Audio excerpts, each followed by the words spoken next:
what's interesting is how the digital age is going to take it further, not necessarily with e-design, but how we're going to navigate all this new industry with all this AI buzzword that everyone's freaking out about, but I think we just need to use it to our advantage. Totally. It is our friend, not our foe. Absolutely. Yep. Don't be scared of it. Don't be scared of walking into that showroom. Don't be scared of opening up ChatGPT. So all these new tools are really interesting, I guess, and exciting. Welcome to the Design Dialogues, the podcast where we dive deep into the business of interior design.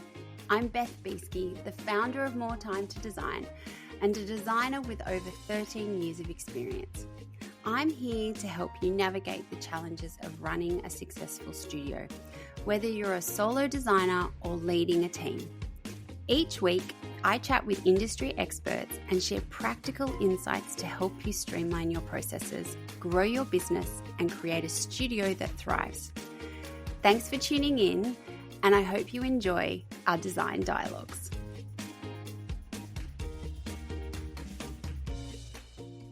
Hi everyone, welcome to this week's episode of the Design Dialogues podcast. And this week I am joined by Lisa Sinagra from Stylis Creations and the Perth Design Community. Hi Lisa. Hi Beth, how are you? Good. I'm so sorry, I just really tripped over your surname, so I apologise for that. That's okay. Everyone gets it wrong. There's actually now a suburb in Perth, so people are like, "Oh, Sinagra, like the suburb." I'm like, yes, that's there exactly we go. right. I need to move to Perth so I can remember it. I always love by starting and finding out what can you see out your window today. Well, you're lucky. A few weeks ago, I had honeycomb blinds put on my window. So now I don't see the ugly red fence anymore. Mm-hmm. I just see the beautiful sky and the tree beyond. So, yeah. So I used to sit in my living room and look out into the courtyard, but I just got so distracted by it that I just needed to be in a room that had just a small window so I could actually concentrate on what I was doing. Yeah. I love that. So tell us a little bit about your career in design, because I just mentioned two businesses, so your design business, but also your community business. So tell us a little bit about your time in design. Yes. So the majority of my life I've been in Perth as an interior designer and working for a boutique firm in Perth. Mm-hmm. And we did a lot of sort of that luxury 1% type homes, which was very nice to spend other people's money and create beautiful interiors. And then I left there and kind of didn't really know what I wanted to do, but I ended up, so many people knew me in the industry and were like, "Were you still doing interiors?" I'm like, "Oh, okay, I'll fumble back into it." And then I started Stylis Creations, which is the interior design side of my business. And I've been doing that for almost 8 years. Yeah, so 20 years altogether, which are like, oh my God, how have I been doing this for 20 years? And it was probably it was kind of a soft start to the community because I just felt there were a lot of designers who needed direction. Yeah. And they would ask me questions and I'd be like, well, I guess I learnt that from working with someone else, not just fresh starting my own business, because I would never have done that. I would have never just gone, hey, I'm going to start my own business after like studying, because you really don't know a lot after you study at all. So even 3 years of study was like, I still don't know what I'm doing. So working for someone else is always really good, but it's not always the path for a lot of people now anyway. They want to start their own business. So, I really wanted to help them because I had all that knowledge and I just wanted to give it away because Perth is synonymous for gatekeeping, that everybody kind of, no, we do it here because we're so small. It's like, oh, we do this here and only we do it and you need to come to us for it. But I just hate all that BS. I just want everybody to thrive, So I started doing events, and then it kind of snowballed into starting an online membership I've just started at the moment. Yeah. And I find that so interesting. Like it's such a lovely story, and it's similar to mine and similar to other people's in the industry as well, where it's like so many designers come to interior design as a second or third career, which means that they are at an age where going back and being a junior in an interior design firm might not be right for their family or their circumstances. Yes. Yeah, exactly. And so starting their own business is a really viable option for them. Sometimes it might be the only option available to them because one of the other stories that I hear all the time, which makes me so sad, and I wish it wasn't so, but even if they're wanting to go in as a junior role, it's really hard to, as a mature age person, it's really hard to get a junior role.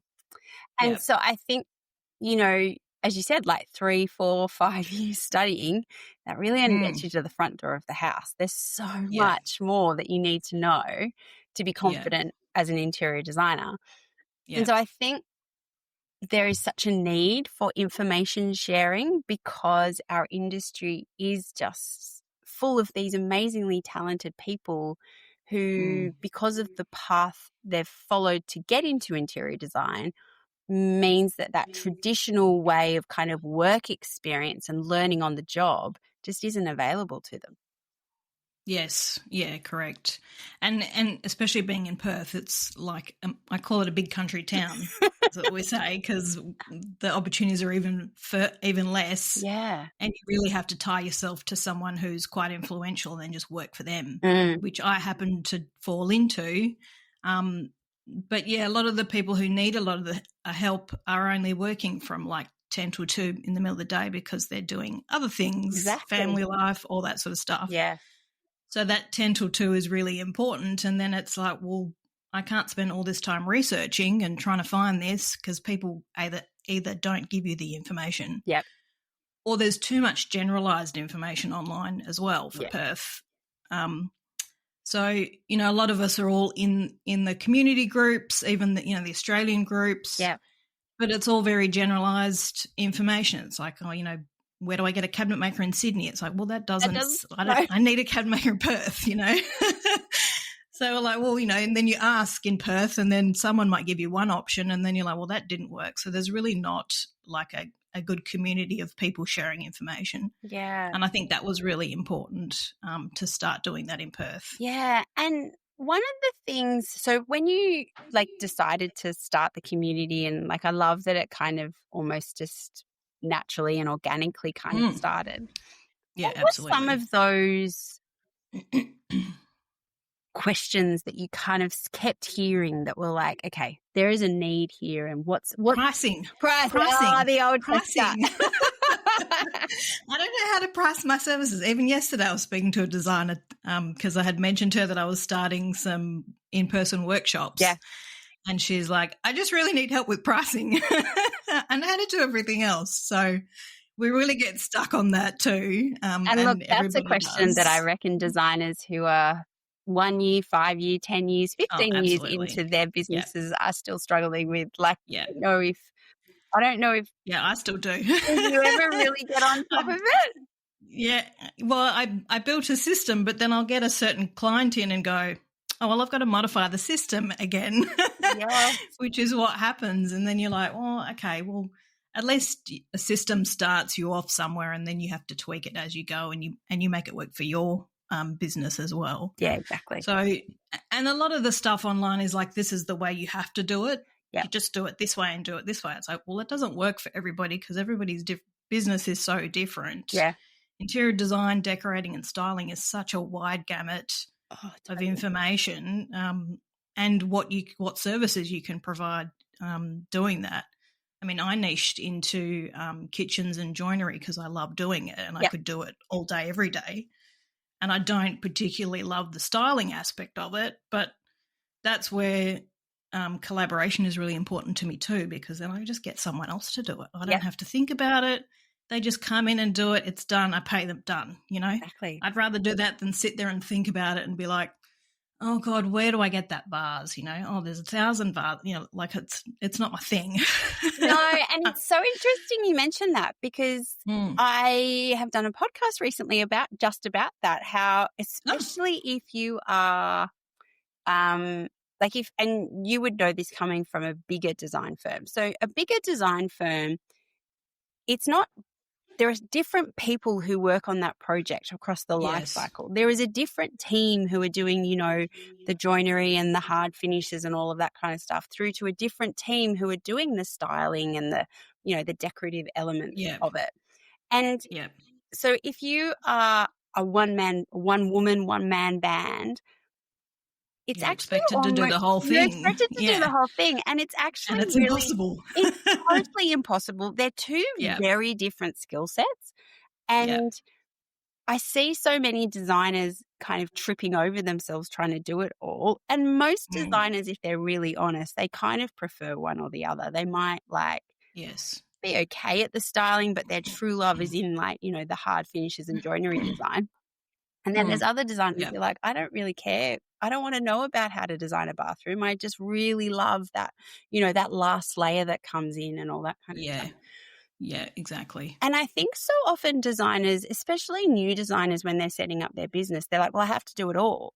And it's like, or I have to take on a team and grow a team. And it's like, well, no, clever collaboration when you can present to a client and go, this is the team that I'm going to bring to the project. And, it might be, you sit in the middle and are doing like the interior design element, but you have a collaborator on the styling and furnishing side, but you also have a collaborator on the architectural side and a collaborator on the landscape side. Like if you are able to bring together a really trusted team that you can give the client this seamless experience, but it's not your employees, it's this team that you bring together. Yes. It's an amazing place to be in your business.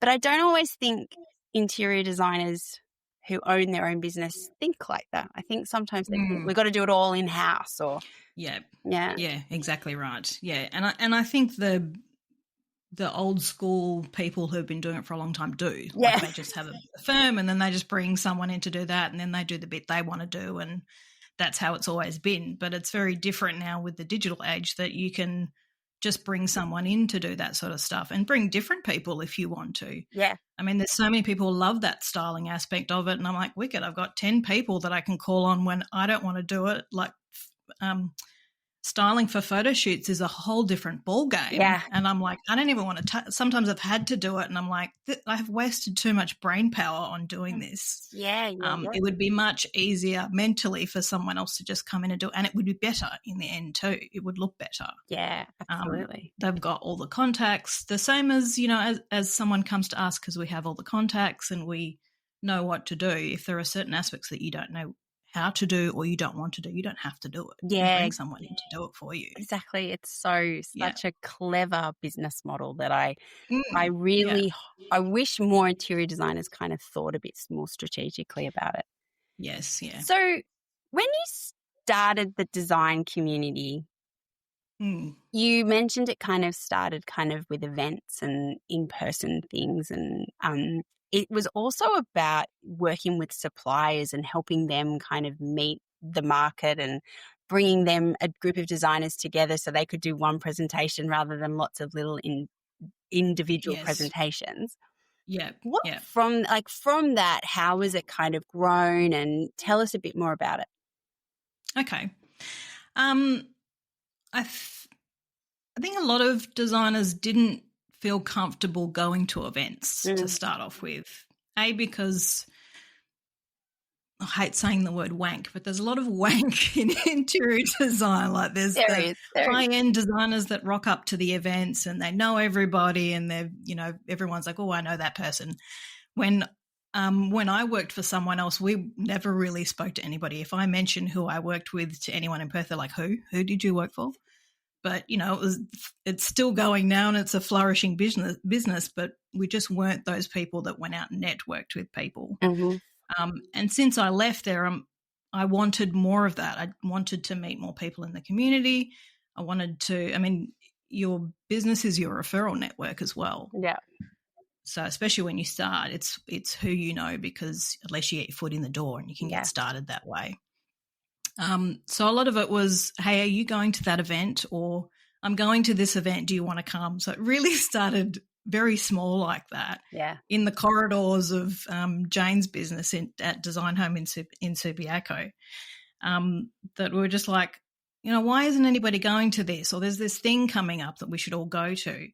So it kind of grew that way. And then, like I said, I spoke to Jane. I said, you know, you should create like a social thing behind this. And she did a little bit, but, you know, she's running 2 businesses as well. She's running her own interior design business and Design Home in Churchill. So I kind of went, well, I'll take it on board and I'll give away my knowledge as well then. Because, you know, a lot of them are asking questions. I'm like, did anybody not teach you this? I guess I just learnt it in, you know, like I asked my boss or I asked someone or I rang a supplier and said, how do you do this? Yep. And a lot of people are asking online other interior designers questions that they should be asking suppliers. Yes. Like, well, it's because they don't know a supplier to ask. They don't know a cabinet maker to ring and go, how do I do that detail? So they're trying to ask each other. I'm like, you guys are getting nowhere. You really need to go to the source and figure out exactly what you should be doing. Yeah. So it's fast tracking things as well and getting things done quicker and better. And then you're making a connection as well. So it really has been very organic once I think about it, that's why I really don't know. There wasn't a day that it started or I did start a newsletter. It was probably two and a bit years ago, coming up to 3 years, just because I just wanted to have a way to talk to everybody all at once. Yeah. Instead of going, oh, there's an event and then I've got to ring 10 people or what have you. There's an email blast, you know, like, hey, there's an event coming across, or do you guys want to go to this? And so it really did sort of snowball from there. Yeah. Yeah.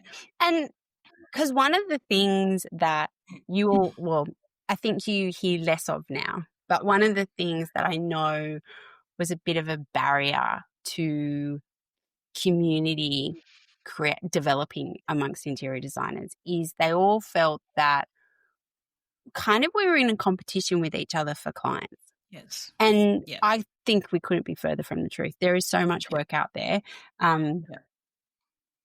regardless of we all have different styles. We all have different ideal clients. We all have different, like, the number of clients that we want kind of thing. Like, yeah, exactly. And I remember my old boss said that to me once, because there was another designer who was very similar business structure, did the same work for the same builder.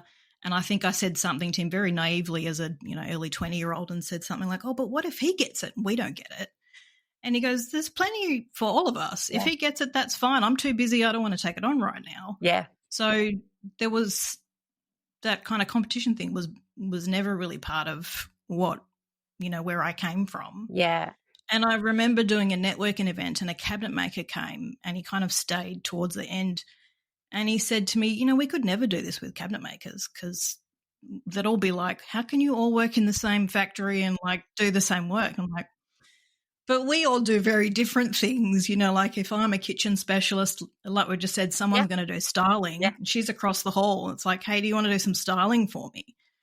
So it works in interior design, but you have to get rid of that competition mindset because it's BS. It really is. And I think like one of the things, like back to what we were talking about before, like one of the things that I love about like when you have a community around you is it's not just that there's enough work for everyone, but it gives you the ability to kind of say, so like I've been really sick with COVID and I've moved house in the last couple of months. Like we've had a full on couple of months and I've had some work inquiries come in and there's just no way I could take them on. And I've been able to really easily, without thinking twice, I know exactly the designer that I want to pass that on to. And I've been able to say in confidence, I can't take this on right now. Here is someone that I'd recommend. And the reason why most of my work is referral work from builders or architects that I've worked with. So I want to protect those relationships. Like I don't want to refer kind of a dud onto the client, because then that's going to go back to the person who referred them, and it's going to reflect badly on me. Yeah. So I think there's this real, as you said, like once you get rid of that competition mindset and you really lean into having a community of designers around you, there are so many benefits for your business that, it's just amazing. Yeah. And I think it's just being very, what's the word, but very open about where your strengths and where your weaknesses are. Yeah, exactly. Because I quite openly say that I'm not a stylist. Like styling for a photo shoot I'm on the phone straight away going, someone want to help? Like, it's not what I want to do. Hey, Jane, do you want to, want to do a styling job for me? Because she just does it in her sleep. Yeah. She recently had an event where it was a flat lay competition, and I just jokingly said to her, do you want to do my flat lay? And she did. I found her, 10 minutes later, and she's doing my flat lay, putting my name on. I was like, Jane, I was only joking, I love it. So, but I'll design her kitchens in a heartbeat. Like I'll quite happily sit there all day and design kitchens at the computer. And it's the last thing she would want to do. Yeah. So, you really have to figure out where your strengths are and then see it in others. Yeah. So see that someone else might go, I've spoken to a couple of designers because I really want them to nail down their niche. And they're like, well, I like doing it all. It's like, okay, but just really when you're going through a project, really figure out what bits do you like, I really can't wait to do that bit. Or, so they're trying to figure that out. And I'm like, I think maybe you would be, actually one designer said she liked dealing with trades.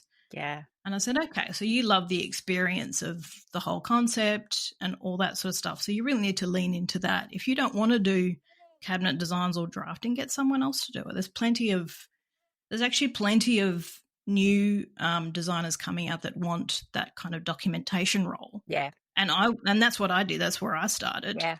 It's like, well, I'll just happily pass it on to them. Yeah. Let them do it. Build them up. Get them to do their designs the way you want them to be done. I mean, that's what my boss did to me. Hired me straight out of school and was like, this is how we document. And that now I document the way they document. Yeah.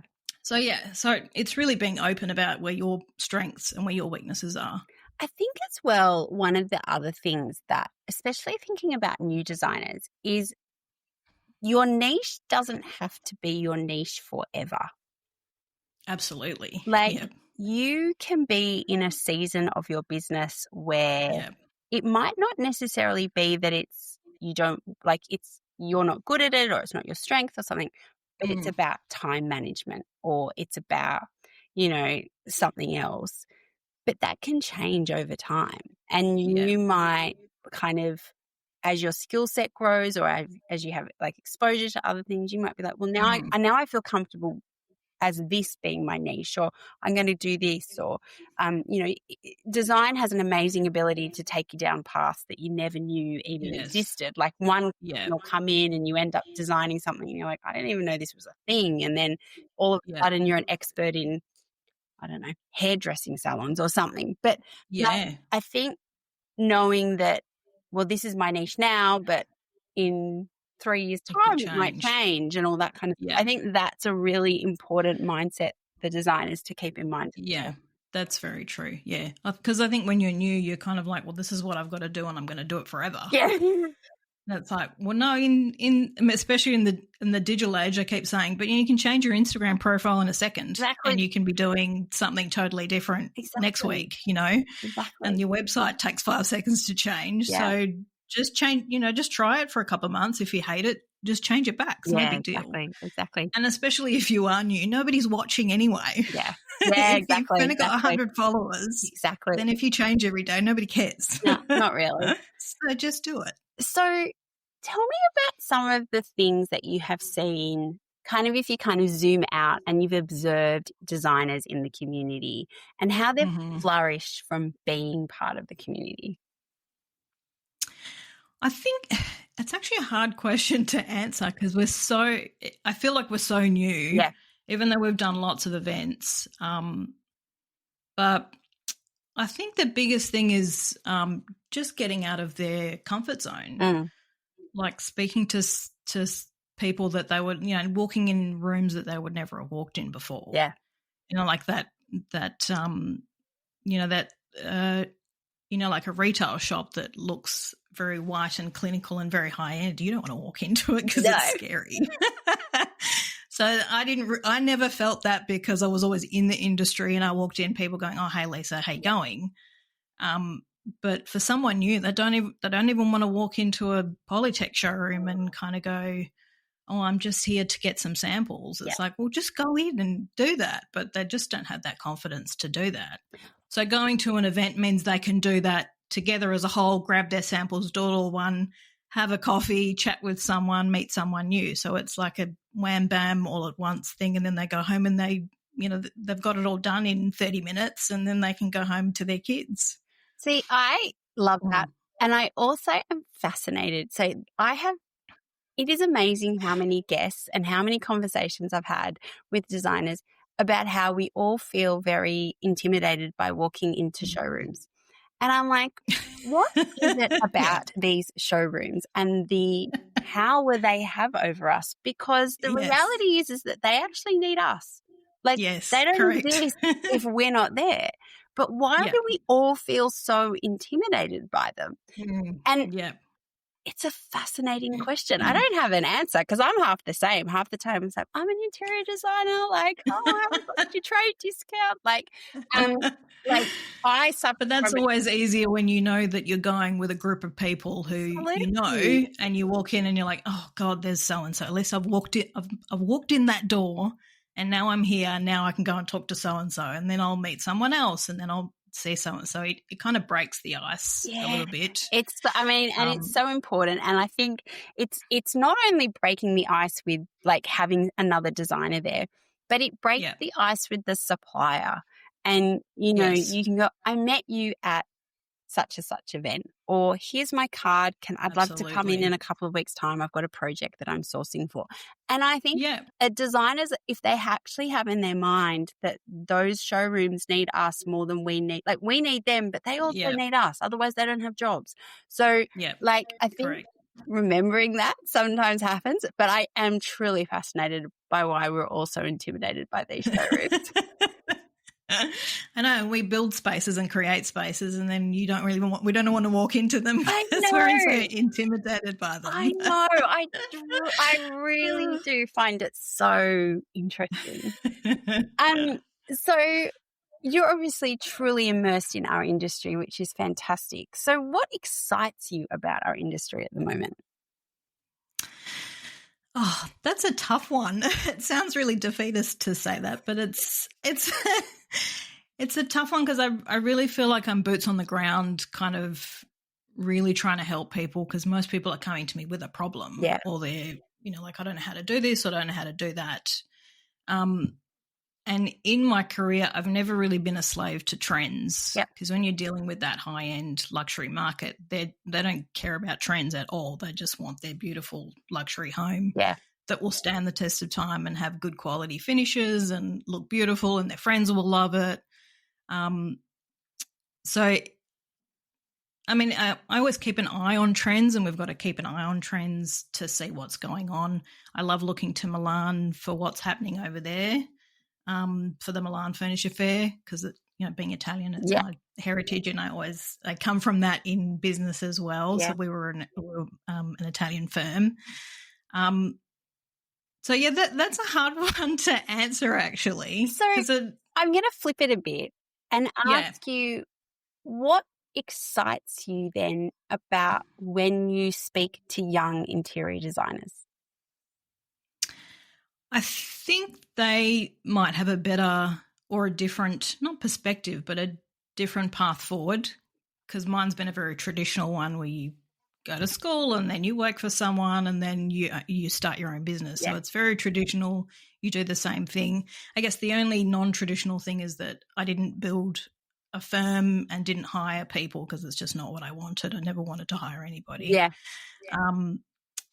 So what's interesting is how the digital age is going to take it further, not necessarily with e-design, but, how we're going to navigate all this new industry with all this AI buzzword that everyone's freaking out about, but I think we just need to use it to our advantage. Totally. It is our friend, not our foe.